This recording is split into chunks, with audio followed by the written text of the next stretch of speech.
तो पिछले दिन का जो बाकी था वो भी करेंगे। Factors affecting rate of reaction। तो 6 तो हमने फैक्टर हमने लिखा दिया था। 7वां है क्या? Effect of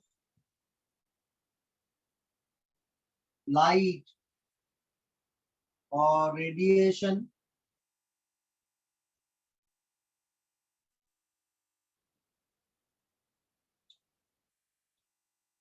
it is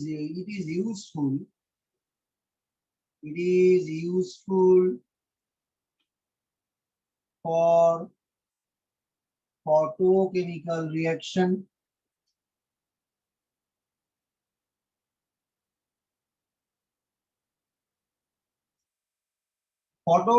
photochemical বিক্রিয়ার জন্য ইহা ব্যবহৃত হয়। 8 पॉइंट क्या है? Effect of pressure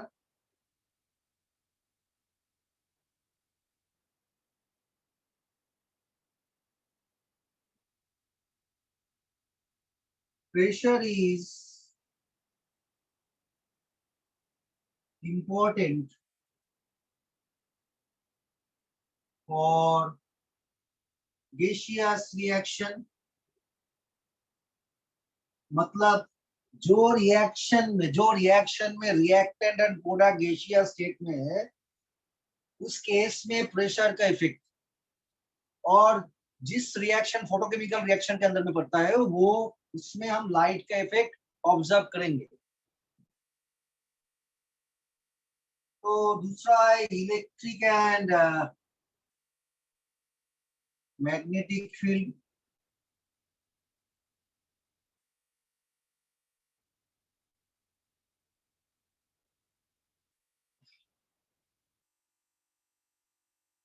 They are rate determining factor। ইহাদের দ্বারা বিক্রিয়ার গতি নির্ণয় করা যায়।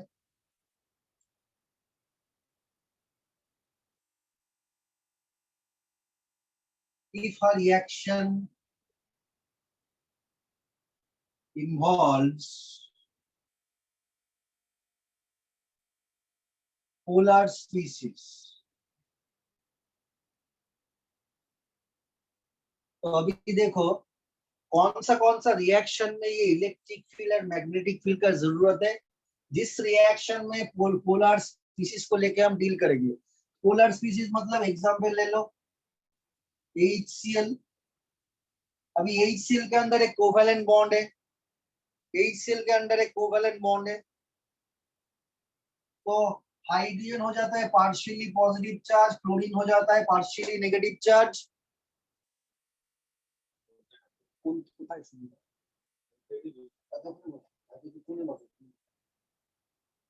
तो ये हो जाता है, देखो ये पोलर स्पीसीज, क्योंकि यहाँ पे हाइड्रोजन और क्लोरीन के अंदर इलेक्ट्रोनेगेटिविटी का डिफरेंस है। क्लोरीन का इलेक्ट्रोनेगेटिविटी कितना है? 3.0 है। हाइड्रोजन का इलेक्ट्रोनेगेटिविटी 2.1 है। तो दो स्पीसीज के अंदर इलेक्ट्रोनेगेटिविटी का डिफरेंस है। उसमें क्या होता है? डाइपोल जनरेट करता है। ज्यादा इलेक्ट्रोनेगेटिव नेगेटिव पोल, कम इलेक्ट्रोनेगेटिव पॉजिटिव पोल। तो क्यों है ये? क्योंकि पाउलिंग ने बोला क्या? बॉन्ड में जो इलेक्ट्रॉन है, बॉन्ड में जो बॉन्डेड पेयर ऑफ इलेक्ट्रॉन है वो किस तरफ जाता है? जहां पे ज्यादा इलेक्ट्रोनेगेटिविटी है तो क्लोरीन की तरफ जाता है। तो इसीलिए क्लोरीन की तरफ जो जाता है क्लोरीन का इलेक्ट्रॉन डेंसिटी बढ़ जाता है। क्लोरीन का इलेक्ट्रॉन डेंसिटी बढ़ जाता है तो इसीलिए डेल्टा प्लस, और हाइड्रोजन का इलेक्ट्रॉन डेंसिटी कम हो जाता है इसीलिए डेल्टा प्लस। तो और भी एग्जांपल है पोलर स्पीसीज का, और भी बहुत सारा एग्जांपल है। क्लोरोफॉर्म को ले लो, ये हो गया क्लोरोफॉर्म CH-Cl3 जिसमें हाइड्रोजन के इलेक्ट्रोनेगेटिविटी 2.1 है, क्लोरीन का इलेक्ट्रोनेगेटिविटी 3.0 है, कार्बन का इलेक्ट्रोनेगेटिविटी 2.5 है। अभी देखो कार्बन और हाइड्रोजन के अंदर कार्बन का इलेक्ट्रोनेगेटिविटी ज्यादा है तो बॉन्डेड पेयर ऑफ इलेक्ट्रॉन किस तरफ जाएगा? कार्बन की तरफ आएगा। और कार्बन और क्लोरीन के अंदर क्लोरीन का इलेक्ट्रोनेगेटिविटी ज्यादा है 3.0, 3.0। तो कार्बन और क्लोरीन का बॉन्डेड पेयर ऑफ इलेक्ट्रॉन कौन सा डायरेक्शन में आएगा? क्लोरीन का डायरेक्शन में आएगा। ऐसे तो अल्टीमेटली देखो, अल्टीमेटली क्या हो रहा है, क्लोरीन की तरफ इलेक्ट्रॉन चला आ रहा है, तो chlorine delta minus delta minus delta minus हो गया। कार्बन से इलेक्ट्रॉन चला आ रहा है तो कार्बन डेल्टा प्लस हो गया। तो हमको क्या मिला? Dipole, dipole, positive pole, negative pole. ये जो पुल है और जो विथड्रॉ है इलेक्ट्रॉन डेंसिटी को खुद की तरफ खींचना, इसको बैलेंस हम नहीं कर सकते क्योंकि नेट फोर्स डाउनवर्ड डायरेक्शन में है। तो डाइपोल मोमेंट म्यू क्या हो जाता है? Not equal to zero. जब dipole moment mu not equal to zero हो जाता है उसको हम पोलर स्पीसीज कहते हैं। इसमें भी देखो हाइड्रोजन और क्लोरीन में ये bonded pair of electron chlorine की तरफ जाता है, इसमें dipole moment mu not equal to zero होता है, मतलब पोलर, क्योंकि ये इलेक्ट्रॉन का मूवमेंट एक ही डायरेक्शन में हो रहा है। इसको बैलेंस करने के लिए ऑपोजिट डायरेक्शन में कोई फोर्स अप्लाई नहीं किया है, इसीलिए ये पोलर है। तो जब पोलर स्पीसीज आप जब यूज करेंगे रिएक्शन में, तब मैग्नेटिक फील्ड और इलेक्ट्रिक फील्ड का इंपॉर्टेंस है। अदरवाइज जो रिएक्शन में हम पोलर स्पीसीज को यूज नहीं करेंगे उसमें मैग्नेटिक फील्ड और इलेक्ट्रिक फील्ड का कोई यूज नहीं है। लिखने के लिए मैं 1 मिनट दे रहा हूं, लिख लो। लिखने के लिए मैं 1 मिनट दे रहा हूँ, लिख लो।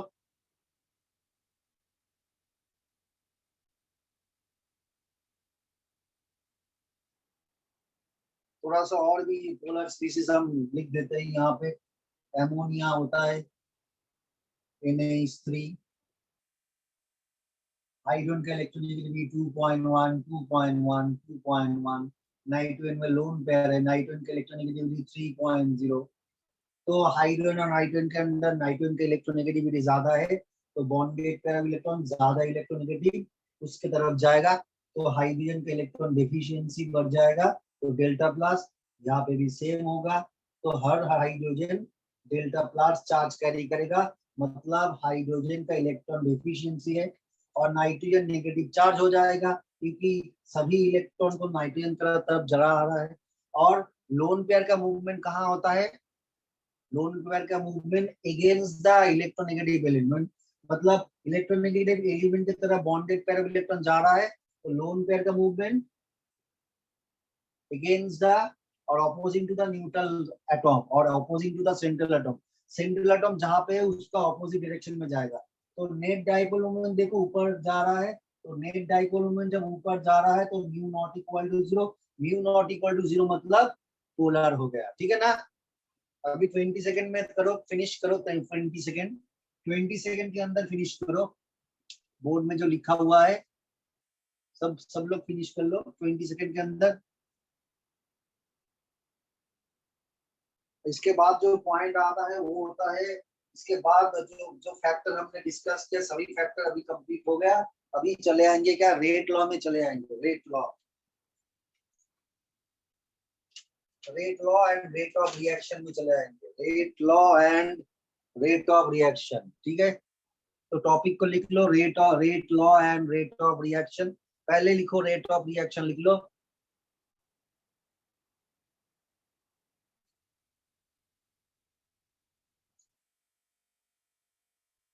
तो लेक्चर 3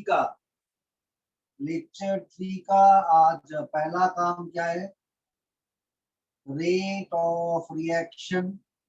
इसमें हम क्या करेंगे? रेट ऑफ रिएक्शन पहले हम कर चुके, अभी इसका जो डिफरेंट टाइप का जो यूनिट है, रेट ऑफ रिएक्शन का डिफरेंट टाइप का जो यूनिट है वो अभी करेंगे। हाँ, rate of reaction in short होता है ROR,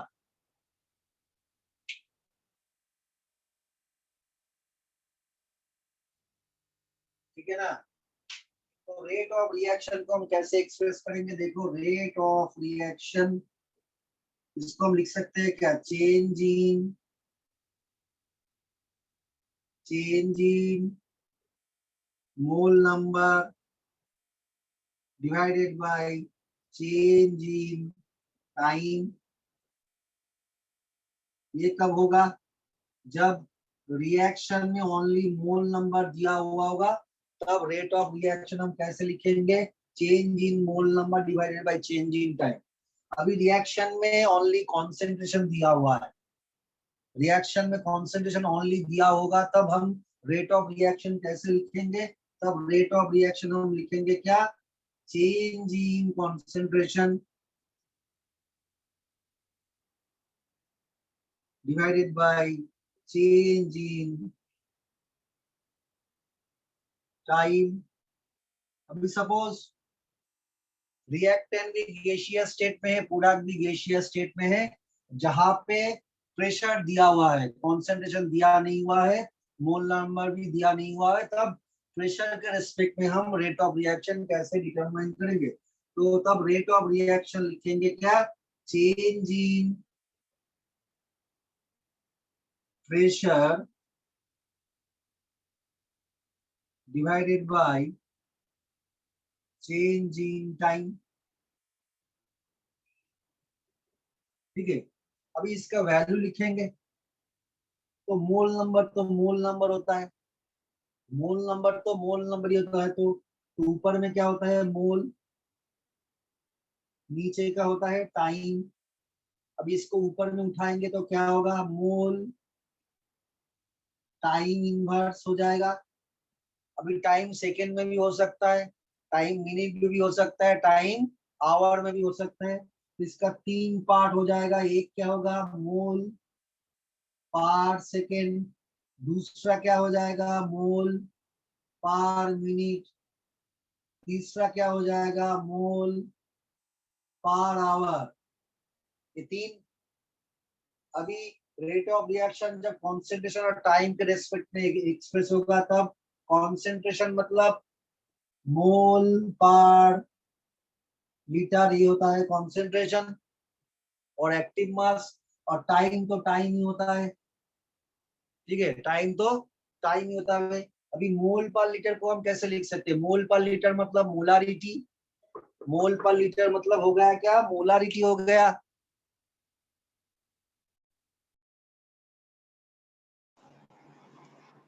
अभी कॉन्सेंट्रेशन को मोल पर लीटर लिखेंगे, मोल पर लीटर मतलब मोलारिटी हो गया, मोलारिटी को हम कैपिटल एम से एक्सप्रेस करते हैं, तो ये क्या हो जाता है मोलार, मोलार टाइम इनवर्स।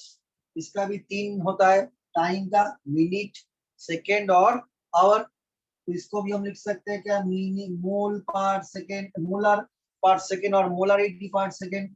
दूसरा को हम लिख सकते हैं मोलारिटी पर मिनट, तीसरे को हम लिख सकते हैं क्या, मोलारिटी पर आवर। हो गया। अभी प्रेशर के रेस्पेक्ट में लिखेंगे, मैक्सिमम टाइम में क्या होता है, प्रेशर का यूनिट हम एटीएम लिखते हैं, एटीएम, तो यहाँ पे प्रेशर हम लिखेंगे क्या, change in pressure that is ATM, time का यूनिट टाइम हो जाता है।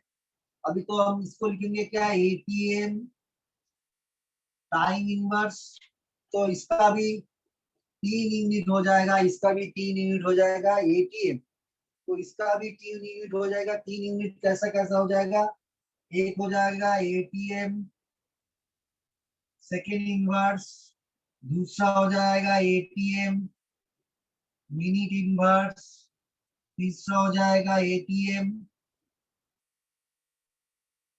Our inverse. ठीक है, मैं लिखने के लिए एक मिनट टाइम दे रहा हूँ, लिख लो, जल्दी से लिख लो, एक मिनट टाइम में ये खत्म करो।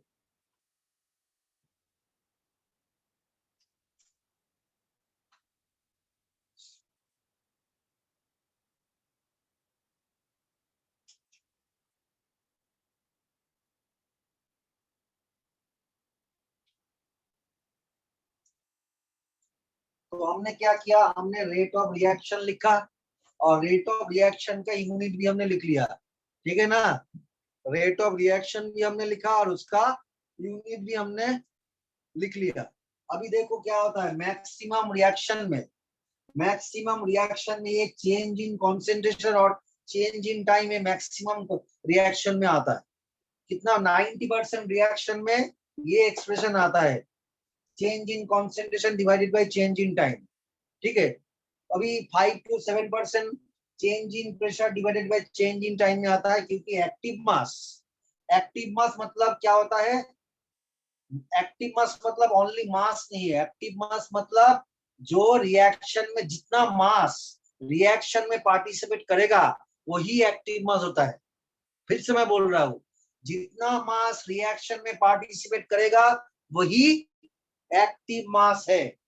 अभी एक्टिव मास मतलब ये मोल नंबर से भी एक्सप्रेस कर सकते हैं, कॉन्सेंट्रेशन पे रेस्पेक्ट में भी यूज कर सकते हैं, और प्रेशर में भी रेस्पेक्ट में भी यूज कर सकते हैं। तो most of the reaction 90% reaction change in concentration, time तो कॉमन है। 2 to 5% reaction change in pressure, और 2 to 3% change in mole number. तो इस चीज को हम लोगों को याद रखना पड़ेगा। इसके बाद हम चले आएंगे क्या, अभी प्रेशर के यूनिट हम तुम लोगों को सब मालूम है ना, प्रेशर के यूनिट एटीएम के साथ टॉर और बार का रिलेशन क्या ये मालूम है ना, है मालूम है क्या?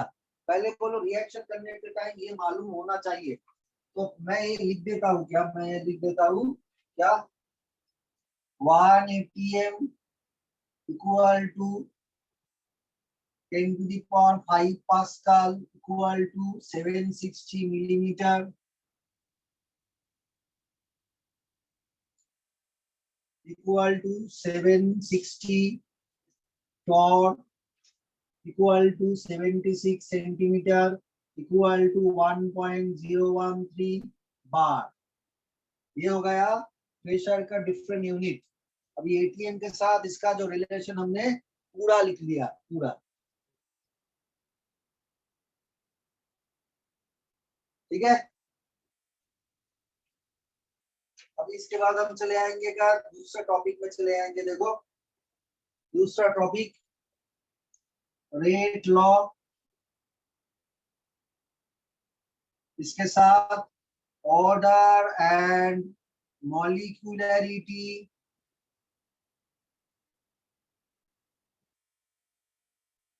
रेट लॉ मतलब जिस लॉ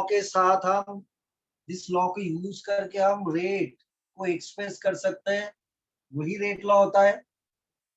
मॉलिक्यूलरिटी मतलब एक सिंपल रिएक्शन में कितना मॉलिक्यूल रिएक्टेंट पार्टिसिपेट करता है। और ऑर्डर क्या चीज है, ऑर्डर मतलब क्रोम विक्रिया क्रोम। ऑर्डर मतलब ये टोटली एक एक्सपेरिमेंटल फैक्ट होता है, ऑर्डर टोटली एक्सपेरिमेंटल फैक्ट। इसको हम थियोरेटिकली कैलकुलेट नहीं कर सकते। तो पहले हम क्या चीज लिखेंगे, क्या रेट लॉ को पहले लिखेंगे। रेट लॉ, तो रेट लॉ क्या होता है,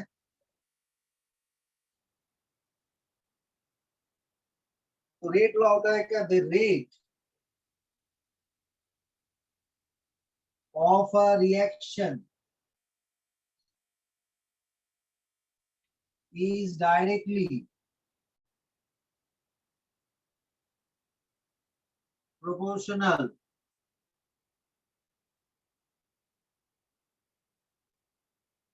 to the product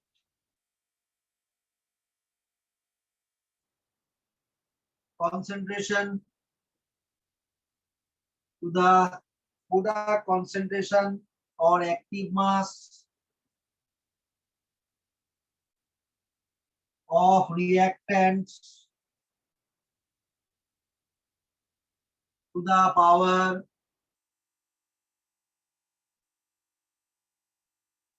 which may or may not be equal to respective stoichiometric coefficients।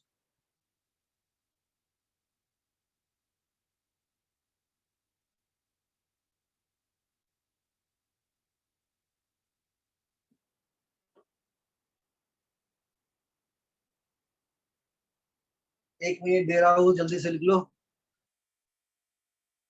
फिर इसको हम एक्सप्रेस करेंगे, इसको हम एक्सप्लेन करेंगे कैसे क्या होता है।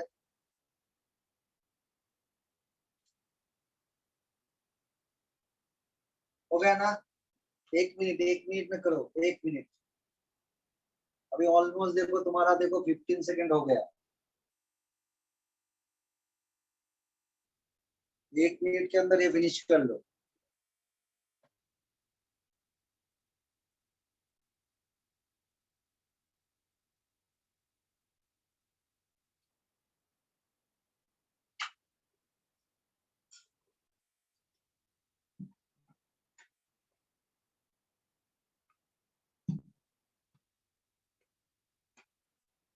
जहाँ पे भी दिक्कत होगा मुझको बोलना ना, जहाँ पे भी दिक्कत होगा मुझको बोलना।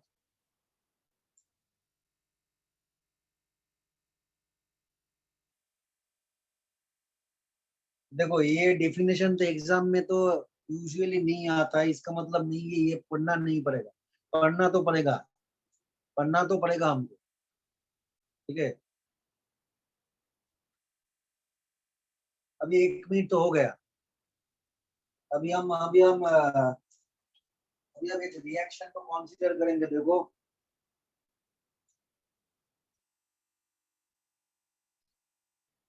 तो अभी एक रिएक्शन को हम कॉन्सिडर करेंगे।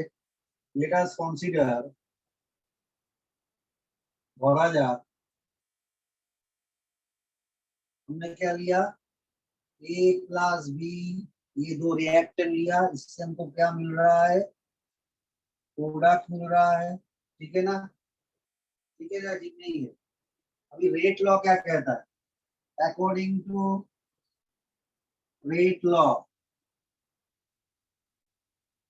अकॉर्डिंग टू रेट लॉ हम क्या लिख सकते हैं, rate directly proportional to the concentration of the reactant species। ये थर्ड ब्रैकेट में जो हम लिख रहे हैं ना, ये वाला देखो, ये थर्ड ब्रैकेट हम जो यूज कर रहे हैं ये होता है कॉन्सेंट्रेशन, और इसको हम एक्टिव मास सक्रिय भर, ये भी हम बोल सकते हैं। और पहले मैंने बोला कि एक्टिव मास मतलब जितना मास रिएक्शन में पार्टिसिपेट करेगा वही एक्टिव मास होता है। हाँ, जितना मास रिएक्शन में पार्टिसिपेट करेगा वही एक्टिव मास होता है।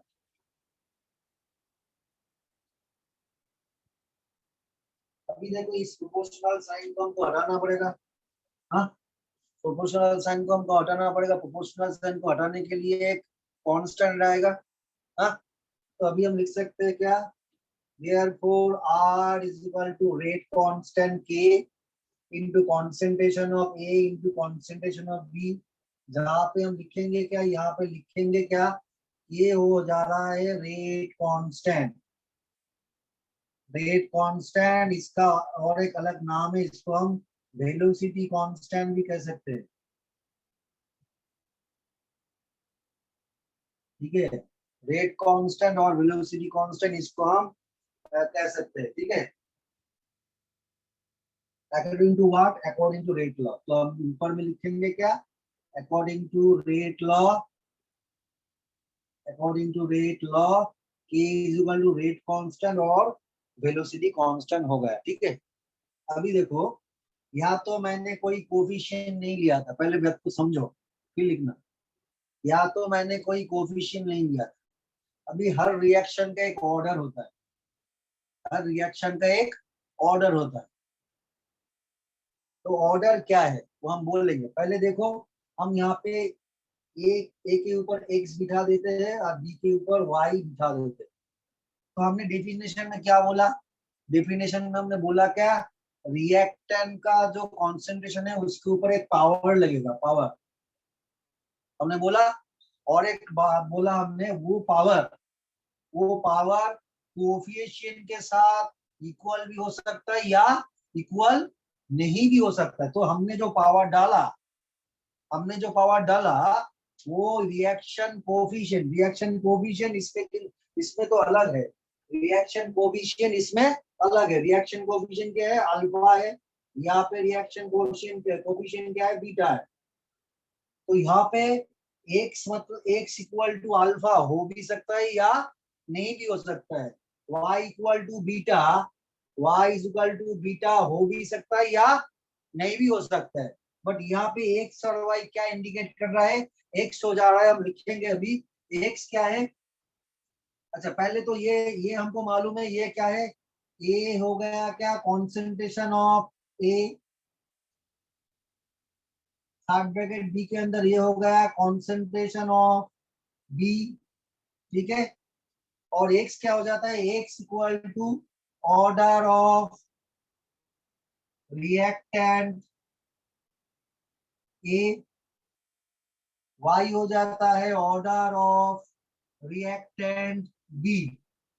ठीक है, अभी हमने क्या बोला, तो एक्स को हम ऑर्डर पकड़ लेते हैं और y को ऑर्डर पकड़ लेते हैं, बट x हो जाता है रिएक्टेंट a का ऑर्डर और b हो जाता है रिएक्टेंट b का ऑर्डर। ठीक है, अभी तो x प्लस y को हम जब जोड़ेंगे तो हमको क्या मिलेगा, n क्या हो जाता है, ओवरऑल ऑर्डर ऑफ रिएक्शन।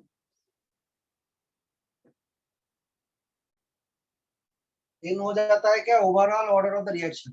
अभी एक चीज हमको मालूम होना चाहिए, क्या मालूम होना चाहिए, यहाँ पे हमने जो x पकड़ा ना, यहाँ पे हमने जो y पकड़ा, ये एक्सपेरिमेंटली डिटरमाइन होता है। पहले बात को सुनो, ये जो ऑर्डर हमने लिखा x, ये जो ऑर्डर हमने लिखा y, ये एक्सपेरिमेंटली हमको कैलकुलेट करना पड़ेगा, एक्सपेरिमेंटली हमको निकालना पड़ेगा, ऐसे थियोरिटिकली नहीं निकलता है। रिएक्शन को देख के हम ऑर्डर नहीं बोल सकते। सपोज एक रिएक्शन हो गया, यहाँ पे 2 है, यहाँ पे 3 है, तो इसका मतलब ये नहीं ये कोएफिशिएंट ये पावर हो जाएगा, ये कोएफिशिएंट ये पावर हो जाएगा, तो 2 प्लस 3 5 में 2 प्लस 3 5 होएगा, हो जाएगा, और रिएक्शन का ऑर्डर फिफ्थ ऑर्डर, ये नहीं हो सकता। तो रिएक्शन का ऑर्डर निकालने के लिए हमको एक्सपेरिमेंट करना पड़ेगा। एक्सपेरिमेंट के बाद हमको हम बोल सकते हैं क्या रिएक्शन का ऑर्डर क्या है। तो एक रिएक्शन को देख के हम उसका ऑर्डर नहीं निकाल सकते, इसीलिए हम लिखेंगे क्या, x, y can be calculated experimental. ये लिखने के लिए मैं 2 मिनट दे रहा हूँ, 2 मिनट में लिखो।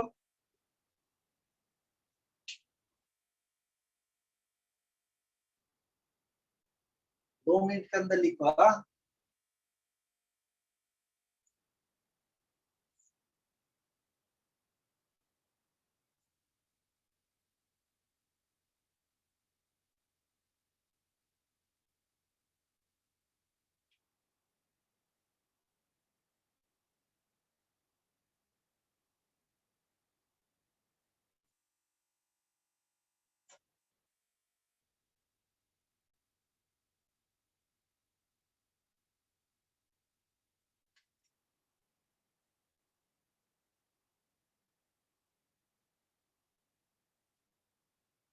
हो गया ना, खत्म हो गया ना।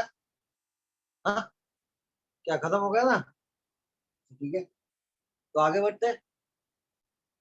नहीं हुआ, कौन सा वाला।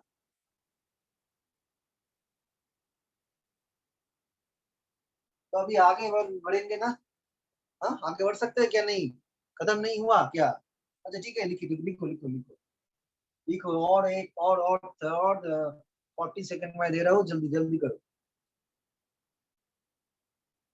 अभी जब हो जाएगा ना लिखना, तो थम्स अप दे देना मुझको, थम्स अप। तो हो जाएगा ना, तो ये थम्स अप दे देना मुझको, तो हो गया।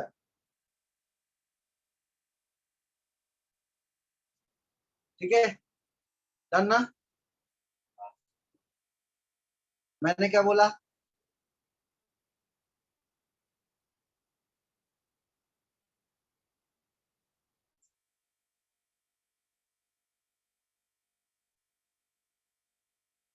ठीक है, नहीं ठीक है। अच्छा, जल्दी जल्दी लिखना पड़ेगा, समझना भी पड़ेगा। अभी मैं क्या करूंगा, थोड़ा देर पढ़ाने के बाद थोड़ा सा क्वेश्चन मैं करूंगा, तो समझ में मुझको आ जाएगा, जो हम लिखा रहे, जो हम पढ़ा रहे, वो समझ में आ रहा है या नहीं आ रहा है। ठीक है,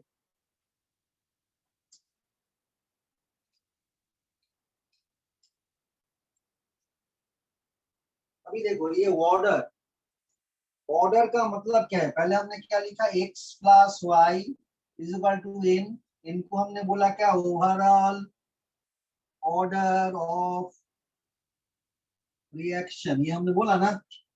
अभी ये ऑर्डर, ऑर्डर एक्चुअली ऑर्डर का तो एक डेफिनेशन है क्या, एक्सपेरिमेंटल फैक्ट, इसका वैल्यू 0, -1, 2 ये हो सकता है, ये तो होता है, बट इसका एक्चुअल मीनिंग क्या है, इसका एक्चुअल मीनिंग है क्या, how extend how extend reaction is sensitive to the change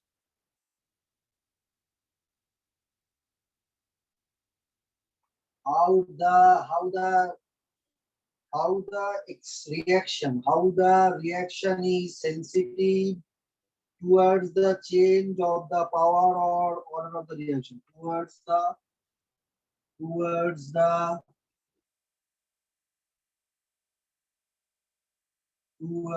change of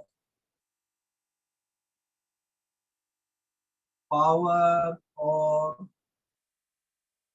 order of the towards the change of power or order of the reaction. तो ये एक्चुअल मीनिंग क्या होता है? तो ऑर्डर और पावर क्या होता है? ऑर्डर और पावर कौन रिएक्शन की तरफ कितना sensitive, order of reaction, order power और ऑर्डर ऑफ द रिएक्शन. तो ऑर्डर और पावर क्या होता है? रिएक्शन की तरह कितना कोई रिएक्शन की तरफ कितना सेंसिटिव होता है उसके ऊपर उसका वैल्यू डिटरमाइन होता है. तो ऑर्डर को हम एन से इंडिकेट करते हैं, ओवरऑल ऑर्डर. तो ये इन जनरल मीनिंग है. रिएक्शन कितना सेंसिटिव है हम ऑर्डर का वैल्यू को देख के हम बता सकते हैं. अभी देखो एक हम इंपॉर्टेंट चीज लिखेंगे, ये कब एप्लीकेबल होता है. क्या ऑर्डर हम बोल रहे हैं? क्या ऑर्डर इक्वल टू कोफिशिएंट, মানে বিক্রিয়ার ক্রমের সাথে সহগ হচ্ছে সমান. बट हमको क्या मालूम है? हमको मालूम है क्या ऑर्डर एक्सपेरिमेंटल फैक्ट है और कोफिशिएंट मतलब रिएक्शन में कितना मोल रिएक्टेंट पार्टिसिपेट करता है वो हो जाता है कोफिशिएंट. ठीक है ना. अभी एक रिएक्शन को भी कंसीडर करेंगे. अभी यहाँ पे क्या है? ऑर्डर और कोफिशिएंट कब इक्वल होता है? कब इक्वल होता है?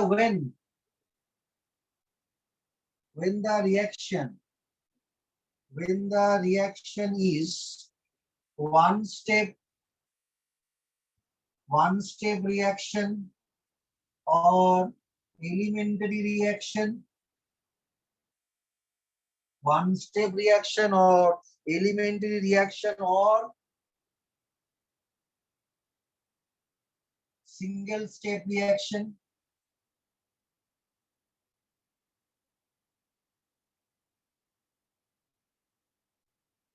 तब क्या हो जाता है? Order equal to coefficient. ये हमको कब कैसे मालूम हुआ? ये हमको कैसे मालूम हुआ? बहुत सारा रिएक्शन को देख के, बहुत साल से बहुत सारा रिएक्शन को देख के ये मालूम पड़ गया. क्या जब रिएक्शन एक ही स्टेप में खत्म हो जाता है, मतलब elementary reaction, single step, one step elementary reaction, इसका मतलब क्या होता है? एक ही स्टेप में रिएक्शन खत्म हो गया, तब ऑर्डर और कोफिशिएंट सेम हो जाता है. तब कोई रिएक्शन में अभी ये लिखा होगा, सपोज लिखा होगा क्या? फॉर एन एलिमेंट्री रिएक्शन,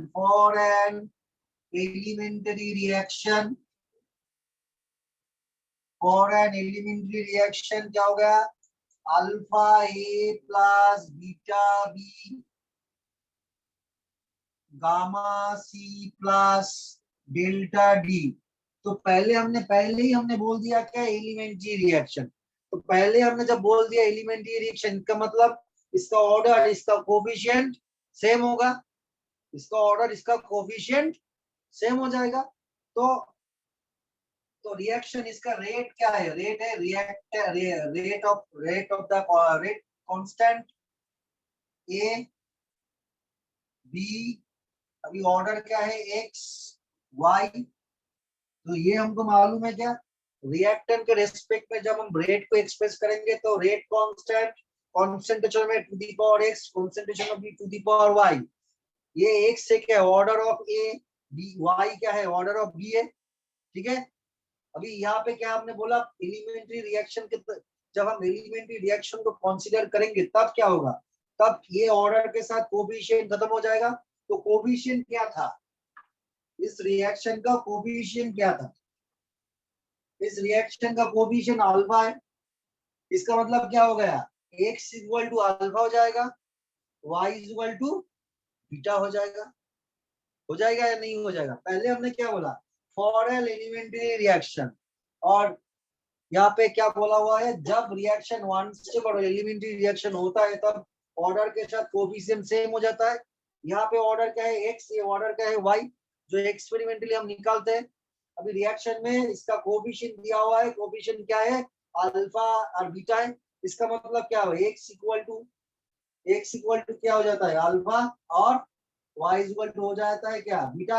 ये प्रूव हो गया। तो जब एलिमेंट्री रिएक्शन दिया होगा, ये मेंशन किया होगा जब एलिमेंट्री रिएक्शन है या वन स्टेप रिएक्शन है, तब हम क्या, और सिंगल स्टेप रिएक्शन है तब कोफिशिएंट के साथ ऑर्डर सेम हो जाता है। ठीक है, हो गया ना? ठीक है, बहुत ही अच्छा है।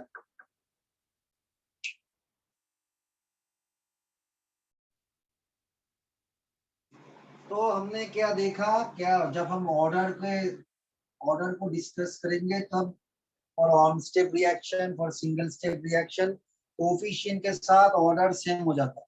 ऑर्डर का कैरेक्टरिस्टिक्स क्या होता है, determined experimentally,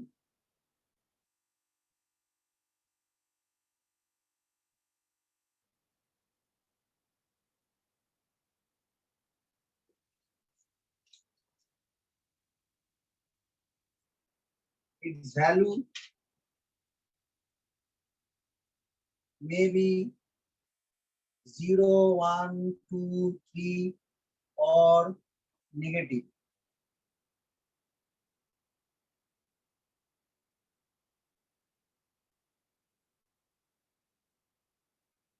or any whole number।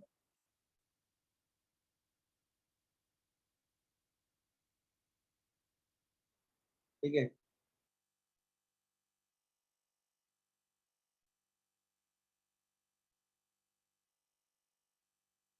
और fraction with respect to any of the reactant given in a reaction।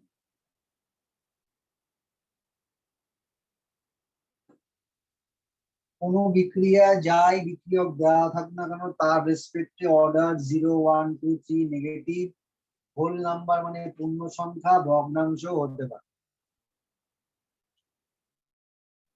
अभी हम थोड़ा सा एग्जांपल लिखेंगे क्या, different value of order of reaction. ठीक है,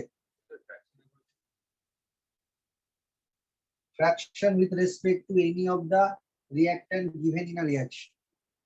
ठीक है, इसके बाद हम चले आएंगे क्या, थोड़ा सा एग्जांपल में चले आएंगे। Example showing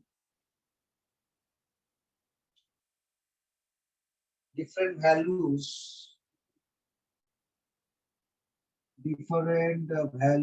of order of a reaction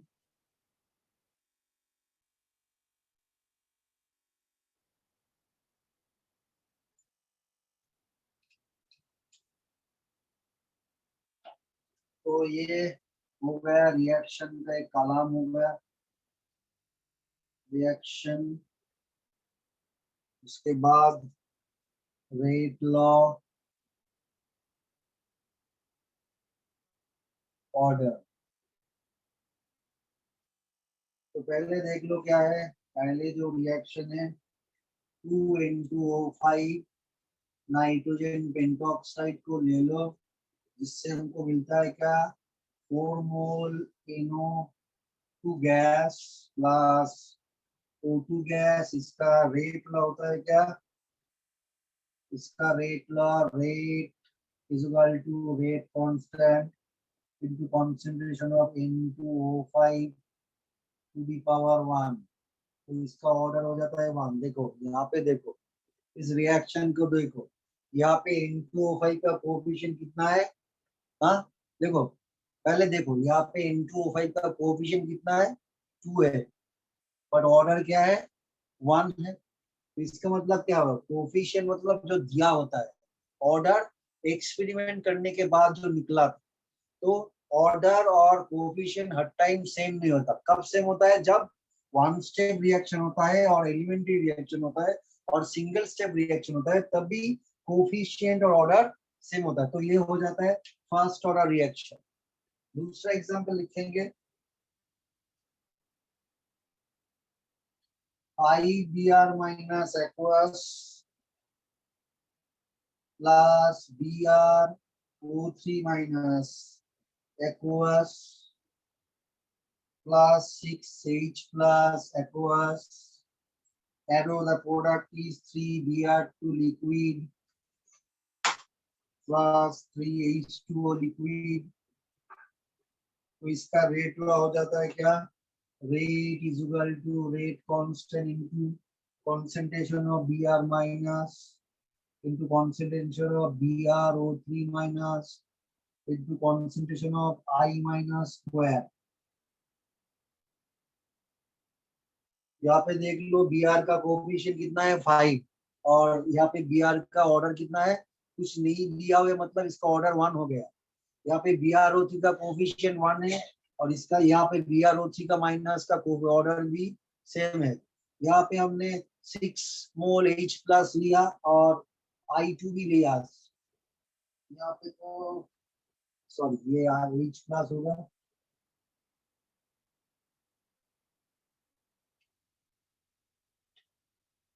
तो यहाँ पे 6, यहाँ पे कोफिशिएंट 6 है बट यहाँ पे ऑर्डर 2 है। तो ओवरऑल ऑर्डर कितना होता है?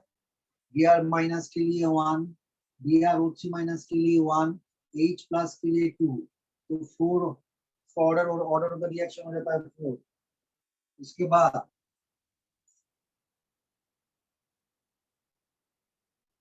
H2 para hydrogen, para hydrogen से जब हमको ऑर्थो हाइड्रोजन मिलेगा तो अब इसका ऑर्डर कितना होगा और रेट लॉ कितना होगा? Rate law R is equal to rate constant H2 पैरा टू दी पावर 3/2। तो यहाँ पे ऑर्डर हो जाता है फ्रैक्शन। देखो यहाँ पे हाइड्रोजन को कोफिशिएंट 1 है बट इसका ऑर्डर हो जाता है 3/2। तो फ्रैक्शन में तो ओनली जो इसका मतलब क्या होगा? इसका मतलब यही वाला reaction only single step reaction नहीं है।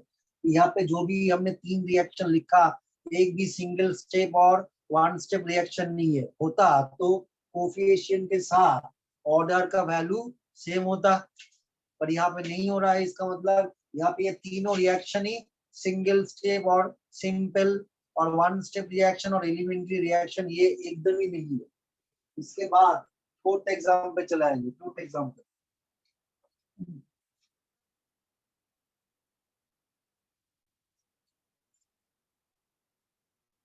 इनो gas plus NO2 gas plus CO gas, हमको प्रोडक्ट मिलेगा क्या? NO gas plus CO2 gas. Rate law, rate is equal to rate constant concentration of NO2 concentration of CO, जहाँ पे NO2 का order होता है 2 और CO का ऑर्डर 0। तो यहाँ पे ऑर्डर देखो 2 प्लस 0 मतलब 2 हो गया। यहाँ पे NO2 का कोफिशिएंट 1 था बट इसका ऑर्डर 2 है। यहाँ पे CO का कोफिशिएंट 1 था बट इसका ऑर्डर यहाँ पे 0 है।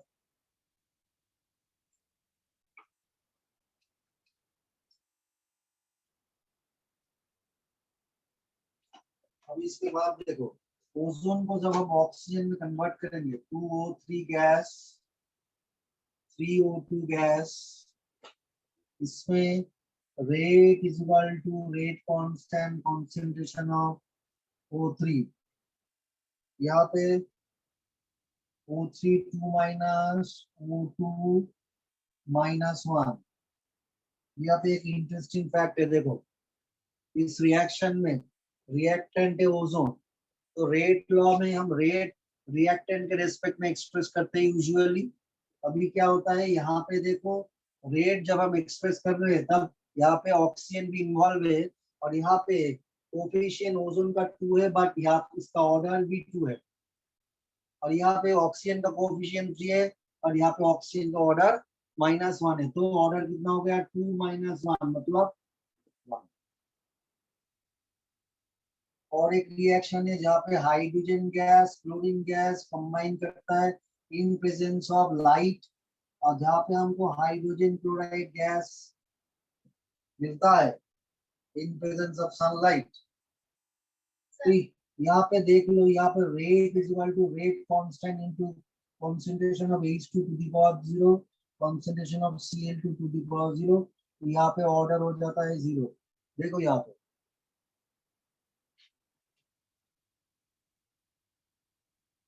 तो यहाँ पे देखो हाइड्रोजन का कोफिशिएंट 1 है, बट हाइड्रोजन का ऑर्डर 0 है। यहाँ पे क्लोरीन का कोफिशिएंट 1 है, बट क्लोरीन का ऑर्डर 0। तो ये वाला रिएक्शन बहुत ही इंपॉर्टेंट है, ये वाला रिएक्शन बहुत ही इंपॉर्टेंट है, ये रिएक्शन याद रखना पड़ेगा, ठीक है। एकदम पहले वाला रिएक्शन जहाँ पे 2N2O5 रिएक्शन में पार्टिसिपेट किया, तो फर्स्ट वाला रिएक्शन, फिफ्थ वाला रिएक्शन, सिक्स वाला रिएक्शन याद रखना, थोड़ा सा थोड़ा याद रखना पड़ेगा। याद रखने से डिफिकल्टी थोड़ा सा डिफिकल्टी कम होगा। तो ये लिखो, 1 मिनट में टाइम दे रहे हो, लिख लो। हो गया, सबका हो गया ना? अच्छा है, हो रहा है तो अच्छा है।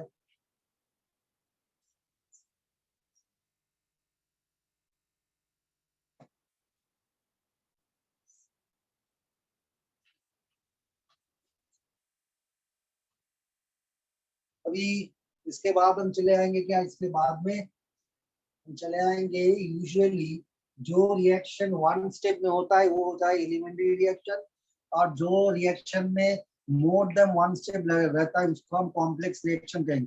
तो लिखेंगे क्या, classification of reaction, classification of reaction on the basis of number of steps, step or steps is or are required for completion of a reaction। তাহলে একটি বিক্রিয়া সম্পূর্ণ করতে কতগুলি ধাপের প্রয়োজন তার উপর ভিত্তি করে বিক্রিয়ার প্রকারভেদ। अभी देखो हिंदी में मैं बोल रहा हूँ उसमें भी इतना टाइम लगेगा, तो टाइम तो लगेगा। ये बहुत बड़ा एक हेडिंग है जहाँ पे हमको देखना पड़ेगा क्या है, इसमें 2 टाइप का रिएक्शन होता है। एक हो जाता है elementary reaction, elementary reaction Rx to the power है, मतलब रिएक्शन एलिमेंट्री रिएक्शन में क्या होता है, और कॉम्प्लेक्स रिएक्शन में क्या होता है। The reaction the reaction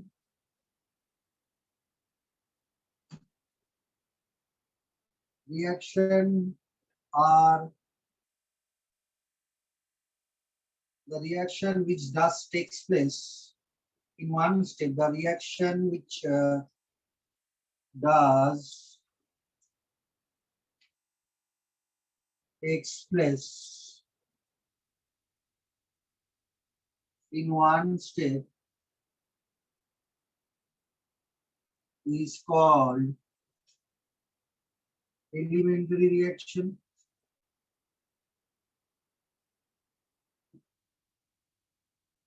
example हमको मालूम है, एलिमेंट्री रिएक्शन तुमको मालूम है क्या, एलिमेंट्री रिएक्शन के एग्जाम्पल मालूम है तुम लोगों का?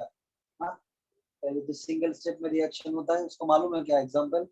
कुछ नहीं मालूम है, क्या करना है आप एक एलिमेंट्री रिएक्शन का एग्जाम्पल भी मालूम नहीं होता तुम लोगों को? हाँ,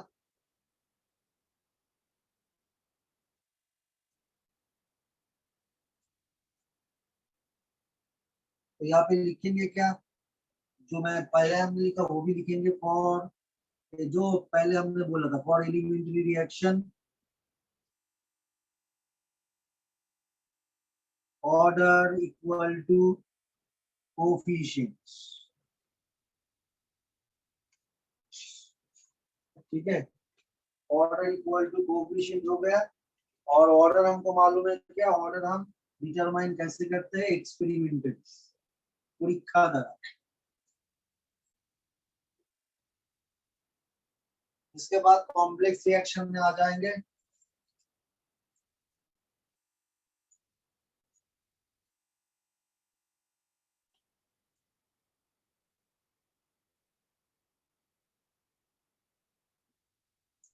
the reaction which does not take place in one single step, it is almost impossible for all the 12 molecules of the reactants to be in a state of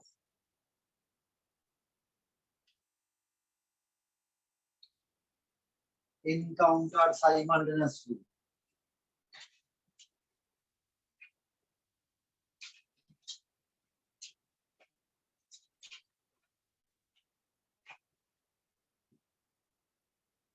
Such a reaction is called complex reaction. इसका मतलब क्या हुआ, देखो कोई reaction में बहुत सारा molecule हमने ले लिया, ठीक है। अभी देखो सपोज ले लो बहुत सारा, मतलब 5, 10, 15, 20, इतना नंबर ऑफ रिएक्टेंट मॉलिक्यूल। तो यहाँ पे तो पॉसिबल नहीं है क्या एक ही स्टेप में 5, 10 या 20 मॉलिक्यूल एक ही साथ कलीशन करेगा। कलीशन मतलब कोलाइड, और कांटेक्ट नहीं होगा तो रिएक्शन नहीं होगा, रिएक्शन नहीं होगा तो रिएक्शन कंप्लीट नहीं होगा। इसीलिए जो भी रिएक्शन में बहुत सारा मॉलिक्यूल होता है उस रिएक्शन को एक स्टेप में खत्म करना डिफिकल्ट है, क्योंकि ज्यादा मॉलिक्यूल मतलब बहुत सारा स्टेप लगता है, क्योंकि मॉलिक्यूल को कोलाइड करना पड़ता है, जब कलीशन करेगा तब भी प्रोडक्ट होगा। इसीलिए एक स्टेप में रिएक्शन खत्म नहीं होता, इसीलिए इस रिएक्शन को हम कॉम्प्लेक्स रिएक्शन बुलाते हैं। अभी 1 मिनट में खत्म करो।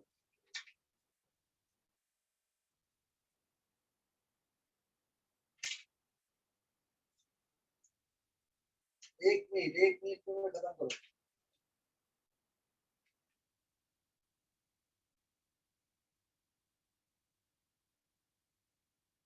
अभी हम कंपेयर करेंगे मॉलिक्यूलरिटी के साथ ऑर्डर ऑफ रिएक्शन, इसको हम अभी कंपेयर करेंगे। मॉलिक्यूलरिटी और ऑर्डर ऑफ द रिएक्शन के साथ हम कंपेयर अभी करेंगे।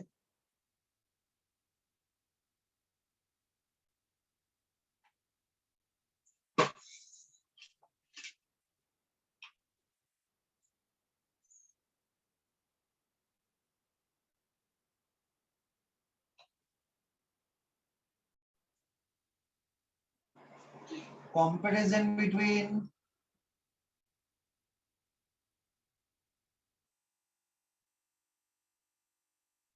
molecularity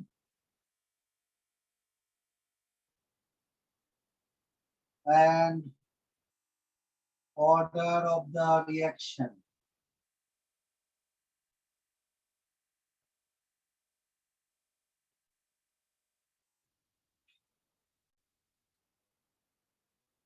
Molecularity মানে আণবিকতা কত मॉलिक्यूल रिएक्शन में पार्टिसिपेट করেছে, कितना मॉलिक्यूल रिएक्शन में पार्टिसिपेट किया, ये हो गया ऑर्डर। और फर्स्ट पॉइंट देखो, it is defined, it is defined as the number of molecules of reactant taking part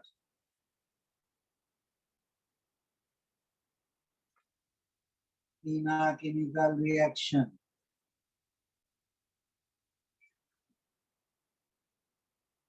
Example yellow NH4NO2,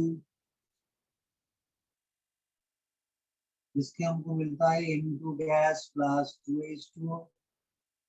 तो यहाँ पे कितना मॉलिक्यूल, कितना कितना मॉलिक्यूल यहाँ पे रिएक्टेंट पार्टिसिपेट किया, 1 मॉलिक्यूल। तो इसमें मॉलिक्यूलरिटी हो जाता है कितना, 1। तो यहाँ पे मॉलिक्यूलरिटी 1 क्यों है, क्योंकि यहाँ पे जो हमने एमोनियम नाइट्रेट लिया ये 1 मॉलिक्यूल है। तो जितना मॉलिक्यूल एक सिंगल स्टेप रिएक्शन में पार्टिसिपेट करेगा वही हो जाता है मॉलिक्यूलरिटी। ठीक है, अभी ऑर्डर ऑफ द रिएक्शन हमको मालूम है, इट इज डिफाइंड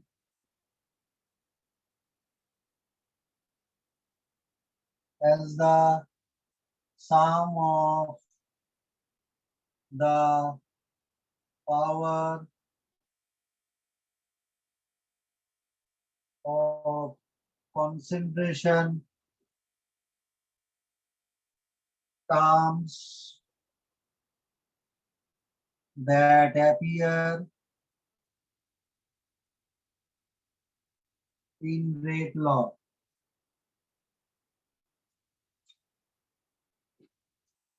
तो यही रिएक्शन को हम लेंगे NH4NO2, जिसमें हमको NH4NO2 गैस है, जिसके हमको मिलता है N2 गैस प्लस 2H2O। इसका रेट क्या है, इसमें rate is equal to rate constant into NH4NO2। देखो, तो इसमें इसमें देखो कोफिशिएंट 1 है, मॉलिक्यूल है, ऑर्डर भी 1 है। इसका मतलब ये रिएक्शन क्या है, एक एलिमेंट्री रिएक्शन। तो हम लिख सकते हैं क्या, the above one is an example of an elementary reaction। मतलब सिंगल स्टेप में जो रिएक्शन कंप्लीट होता है वो वाला। तो ये आप पे कोफिशिएंट भी 1 है, ऑर्डर भी 1 है, तो हो गया ना काम।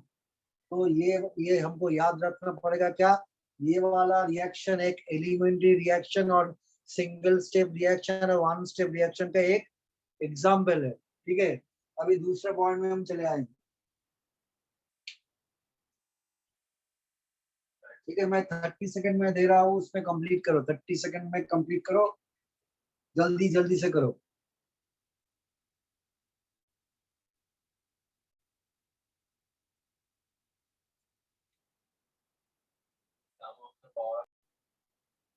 सेकंड पॉइंट में मॉलिक्यूलरिटी में क्या होता है, it is always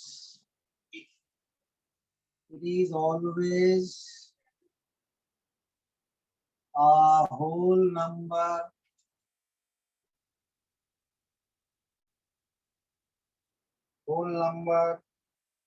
full stop। It is neither zero nor negative. इसका वैल्यू 0 भी नहीं हो सकता, नेगेटिव भी नहीं हो सकता। और ऑर्डर में क्या होता है, it may be zero, fraction और नेगेटिव और इंटीजर। तो इसका वैल्यू 0 भी हो सकता है, फ्रैक्शन भी हो सकता है, नेगेटिव भी हो सकता है, होल नंबर भी हो सकता है। थर्ड पॉइंट हो गया, थर्ड पॉइंट में हो गया क्या, it is derived, it is derived from rate determining step in the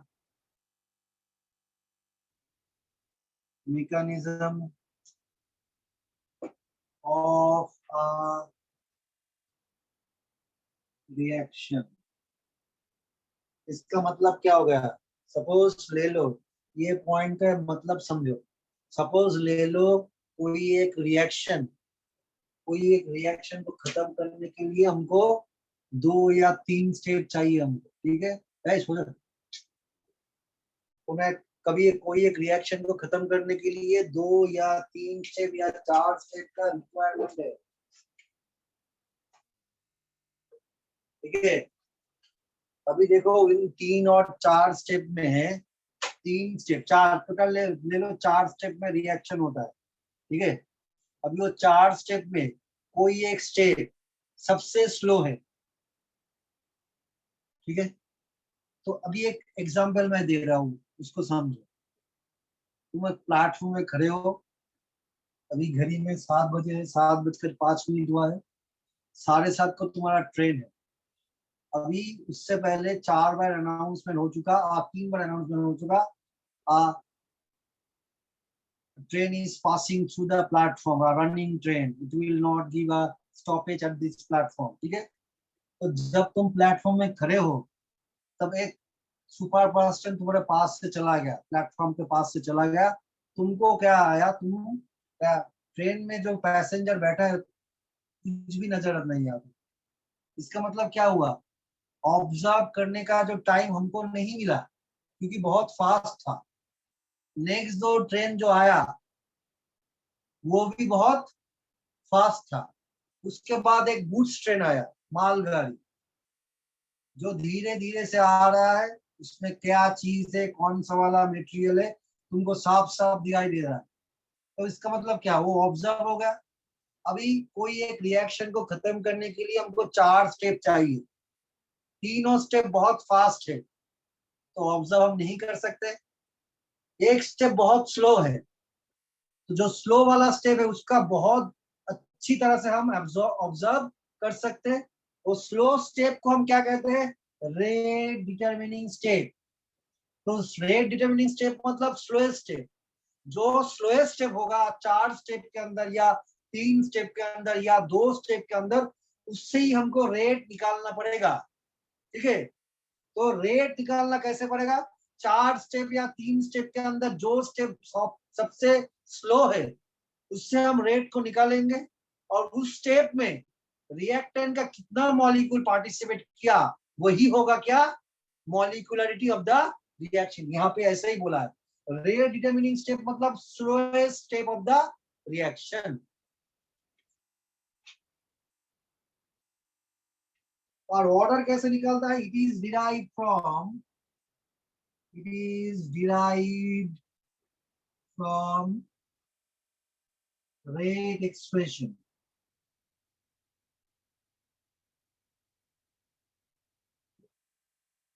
इसके बाद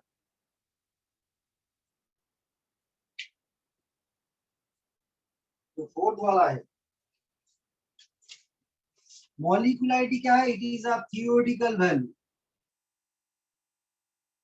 मतलब कागज कलम लेके इसका वैल्यू हम कैलकुलेट कर सकते हैं। कागज कलम लेके अभी इसका वैल्यू हम कैलकुलेट कर सकते हैं, बट ऑर्डर क्या है, it is an experimental value. मतलब एक्सपेरिमेंट करने के बाद हमको रिएक्टेंट के ऊपर जो पावर मिलेगा उससे हम कैलकुलेट कर सकते हैं। परीक्षामूलक मान। अभी 5वां पॉइंट क्या है,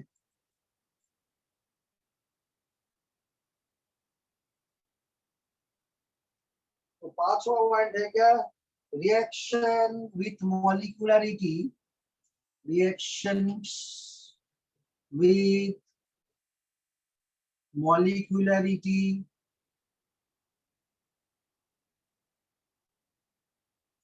greater than 4 are rare.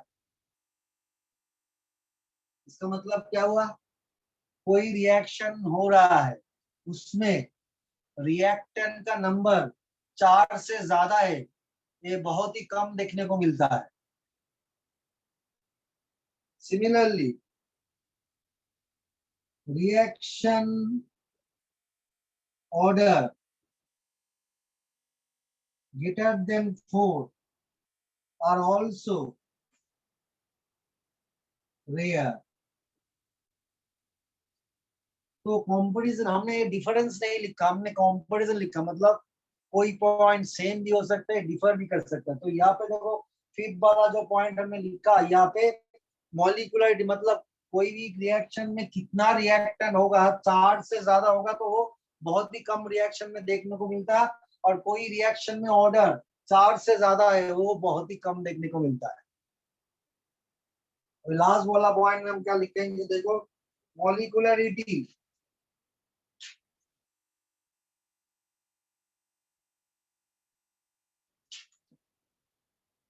is an independent of pressure and temperature. ये बहुत ही ज्यादा इम्पोर्टेंट पॉइंट है, बट हम आता है बट तो मॉलिक्यूलरिटी तो इस प्रेशर और टेम्परेचर को डिपेंड नहीं करता है. प्रेशर को चेंज कर लो, टेम्परेचर को चेंज कर लो, मॉलिक्यूलरिटी का वैल्यू उसका कोई चेंज नहीं आएगा. Order of the reaction, order of a reaction depends on temperature and pressure. तो खत्म हो गया ये कंपैरिजन वाला पार्ट, तो हमारा खत्म हो गया. ठीक है, इसके बाद हम चले आएंगे क्या, मैकेनिज्म ऑफ रिएक्शन. जो टाइप का रिएक्शन आ रहा है, zero order reaction, first order reaction, second order reaction, fractional order reaction, उसका डेरिवेशन हमारे सिलेबस में है. अभी सिलेबस में है मतलब बोर्ड एग्जाम में डेरिवेशन आ सकता है, बट एंट्रेंस एग्जाम में तो डेरिवेशन नहीं आता है. बट उसके एक्सप्रेशन हमको मालूम होना चाहिए. एक्सप्रेशन मालूम होगा तो उसके रिलेटेड जो न्यूमेरिकल है वो हम कैलकुलेट कर सकते हैं, मतलब निकाल सकते हैं. ठीक है,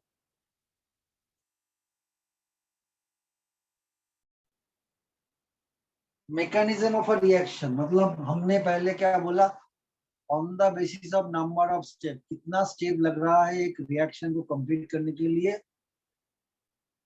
हमने बोला एलिमेंट्री रिएक्शन हो सकता है, कॉम्प्लेक्स रिएक्शन हो सकता है. उस रिएक्शन का मैकेनिज्म ज्यादा नहीं बड़ा है, छोटा है, बट जरूरी भी नहीं है इतना, अगर जरूरी इतना नहीं है. ठीक है, तो reaction can be divided into, reaction can be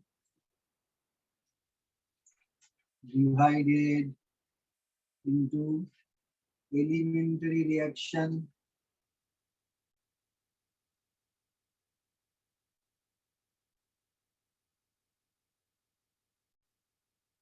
complex reaction, সরলতম বিক্রিয়া এবং জটিল বিক্রিয়া. एलिमेंट्री रिएक्शन का मतलब सरलतम विक्रिया, कॉम्प्लेक्स रिएक्शन का मतलब जटिल विक्रिया. एलिमेंट्री रिएक्शन मतलब वन स्टेप में जो कंप्लीट हो जाता है. ठीक है,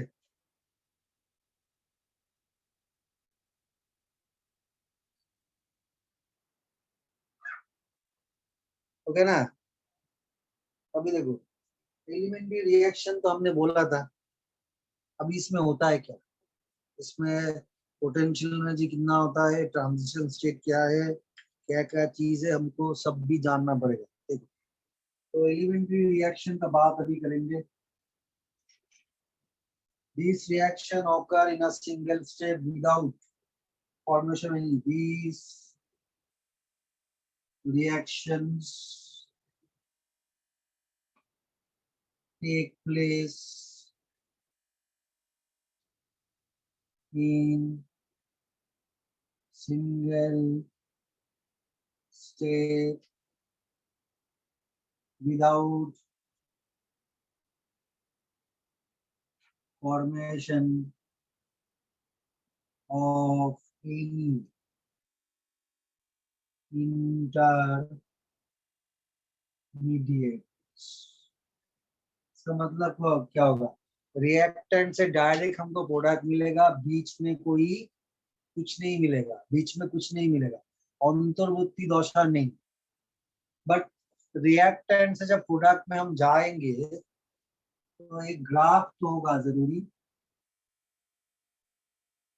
तो ये वाई एक्सिस क्या इंडिकेट करता है? वाई एक्सिस इंडिकेट करता है पोटेंशियल एनर्जी, और वाई एक्सिस क्या इंडिकेट करता है? रिएक्शन कोऑर्डिनेट, और कितना दूर रिएक्शन जा रहा है वो इंडिकेट करता है वाई एक्सिस।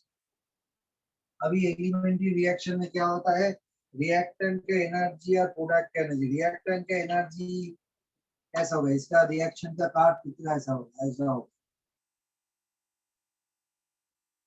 तो ये रिएक्शन को देख के हमको समझ में आ रहा है क्या? ये हो गया रिएक्टेंट, इसका पोटेंशियल एनर्जी देखो, एनर्जी ऑफ रिएक्टेंट, और ये हो गया क्या? Energy of product. अभी पोटेंशियल एनर्जी रिएक्टेंट का कम है, पोटेंशियल एनर्जी प्रोडक्ट का ज्यादा है। ग्राफ ये बोल रहा है एलिमेंट्री रिएक्शन। और बीच में हम जैसा है जहाँ पे पोटेंशियल एनर्जी ज्यादा है, उसको हम क्या कहते हैं? Transition state. जहाँ पे बॉन्ड ब्रेकिंग और मेकिंग होता है, ट्रांजिशन स्टेट क्या होता है? Where bond breaking and making occur simultaneously.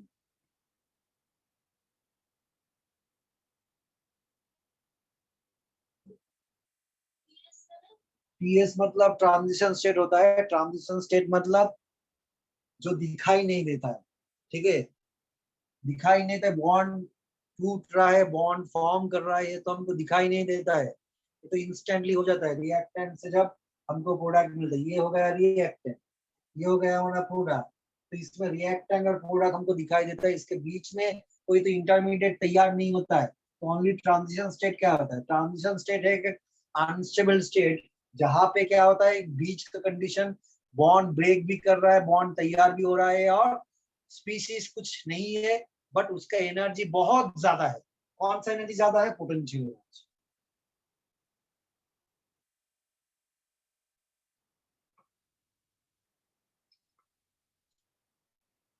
अभी मैं 20 सेकेंड दे रहा हूँ, ये जल्दी से लिख लो। 20 सेकेंड के अंदर जल्दी से ये लिख लो।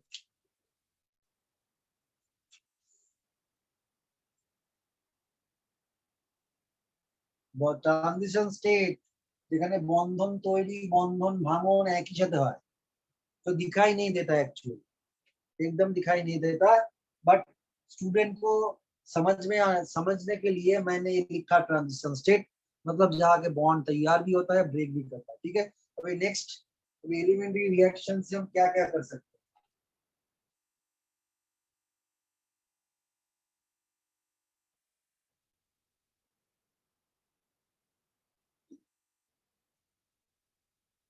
तो हम लिख सकते हैं for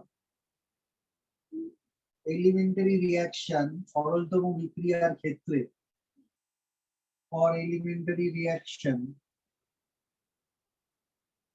we can define molecularity small m equal to number of molecules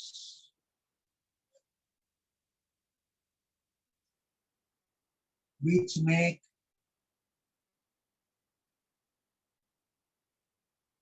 transition state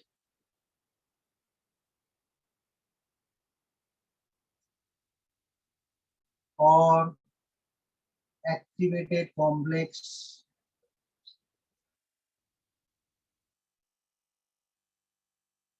तो ट्रांजिशन स्टेट क्या होता है, जहां पे रिएक्टेंट स्पीशीज बहुत ही एक्टिव हो जाता है प्रोडक्ट फॉर्म करने के लिए। इसीलिए ट्रांजिशन स्टेट का और एक नाम है क्या, एक्टिवेटेड कॉम्प्लेक्स, जिसको हम ये डबल डैगर से इंडिकेट करते हैं। ये एक परपेंडिकुलर, ये लाइन, ये एक लाइन खींचेंगे, उसका परपेंडिकुलर में दो लाइन खींचेंगे, इसको हम क्या कहते हैं, डबल ड्रैगर, डबल ड्रैगर, ठीक है। बिकॉज ऑफ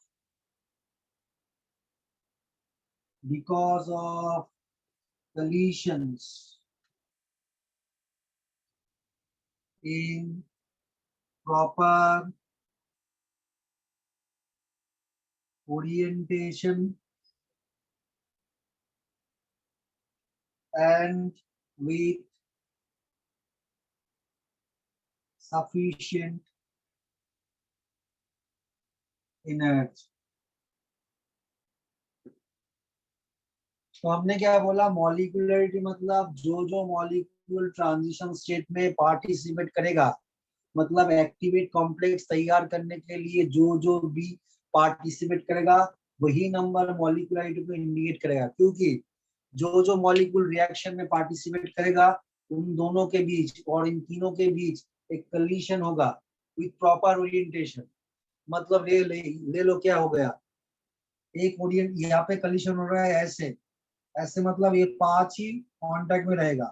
एक कोलिशन हो रहा है ऐसे, ऐसे यहाँ पे दो मॉलिक्यूल के साथ कांटेक्ट में है, तीन मॉलिक्यूल, और बाकी तीन मॉलिक्यूल कांटेक्ट में नहीं आ रहा है। तो प्रॉपर ओरिएंटेशन हमको चाहिए और सफिशिएंट एनर्जी भी हमको चाहिए।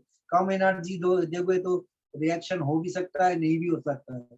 ज्यादा एनर्जी दोगे, हो भी सकता है, नहीं भी हो सकता है। तो जो जो रिएक्शन के लिए जितना एनर्जी चाहिए वही हमको देना पड़ेगा, उससे ज्यादा भी नहीं, कम भी नहीं। डबल ड्रैगन इंडिकेट करता है क्या, कोई कोई सिचुएशन में हम ये साइन यूज कर देते हैं।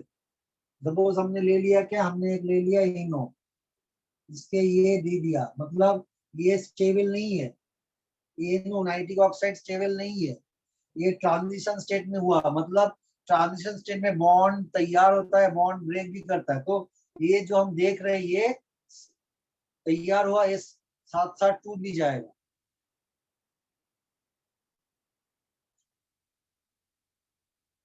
ठीक है ना। तो molecularity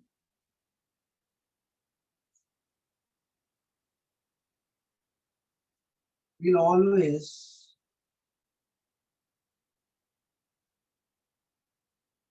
be a natural number। তাহলে আণবিকতা সর্বদা একটি স্বাভাবিক সংখ্যা। तो इसका वैल्यू जब 1 होता है तो हम कहते हैं क्या, यूनिमॉलिक्यूल। यूनिमॉलिक्यूलर मतलब one molecule gets excited like radioactivity।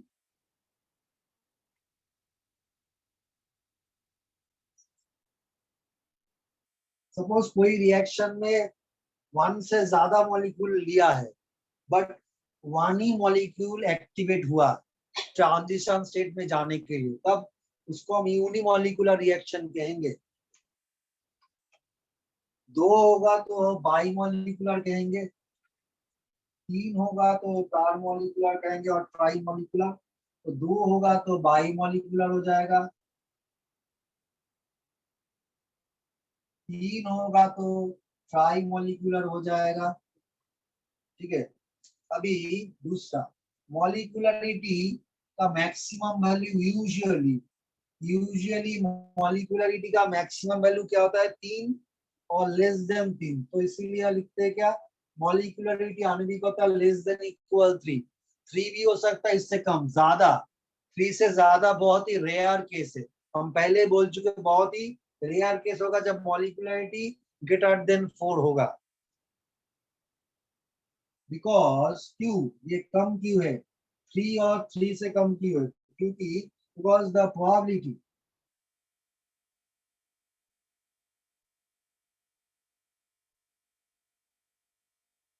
of simultaneous collision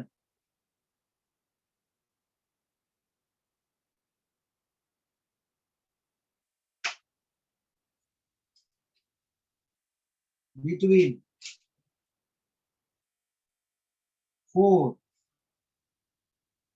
or more than 4 molecules in one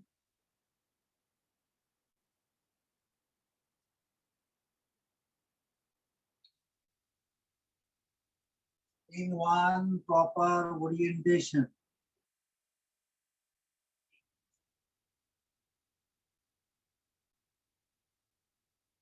is very low.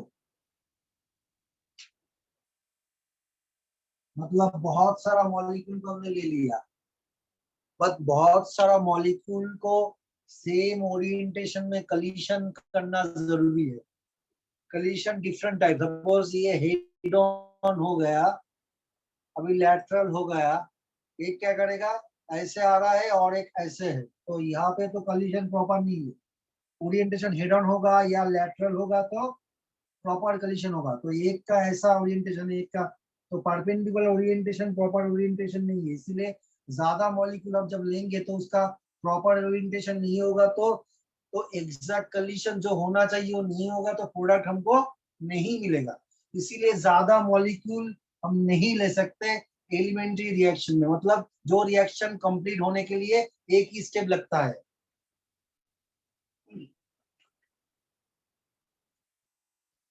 दूसरा, for elementary reaction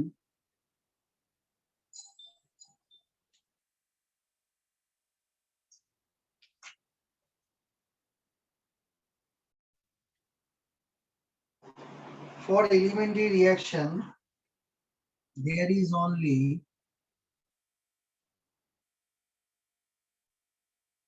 one step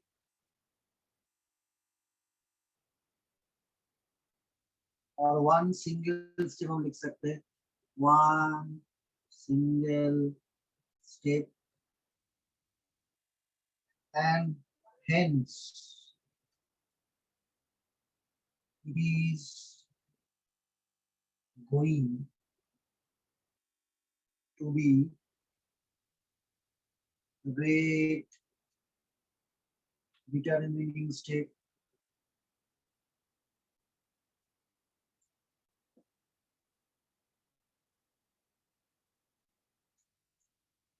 तो यहाँ पे देखो एक ही स्टेप है, ज्यादा तो स्टेप नहीं है, तो एक ही स्टेप है, वही रिएक्शन का रेट डिटरमिन करने के लिए सफिशिएंट है। और एलिमेंट्री रिएक्शन में हमने बोला क्या, मॉलिक्यूलरिटी और order of the reaction same हो, तो हम बोल सकते हैं क्या यहाँ पे, hence order equal to molecularity.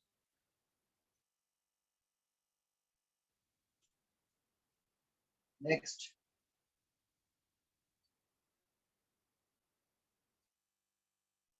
So order of elementary reaction with respect to reactant equal to stoichiometric coefficient of the reactant। अभी एक एग्जांपल ले लो, ये तो हम पहले बोल चुके, फिर रिपीटेशन हो रहा है। ऑर्डर और स्टोइशियोमेट्रिक कोएफिशिएंट सेम होता है सिंगल स्टेप के लिए। रिएक्शन क्या है, example H2 plus I2 reversible reaction 2HI हमको मिल रहा है, ये होगा एक सिंपल रिएक्शन, तो ये होगा एक सिंपल रिएक्शन।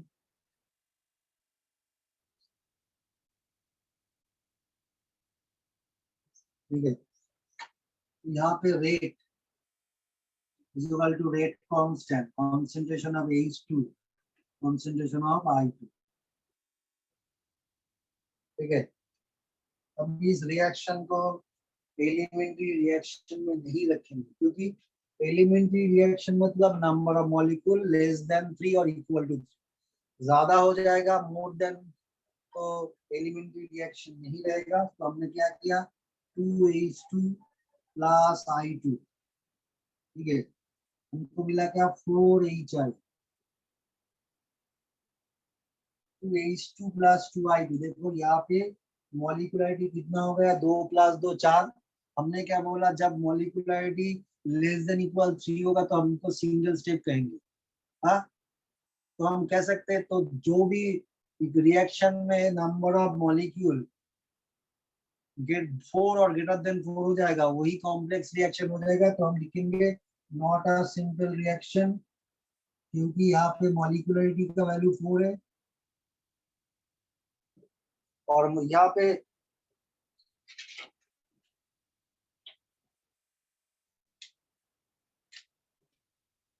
ठीक है, ये हो गया हमारा एलिमेंट्री रिएक्शन। इसके बाद हम कॉम्प्लेक्स रिएक्शन नेक्स्ट पार्ट में कराएंगे, ठीक है। तो आज जो मैं DPT दूंगा वो भी विदिन द लिमिट टाइम करना पड़ेगा, ठीक है।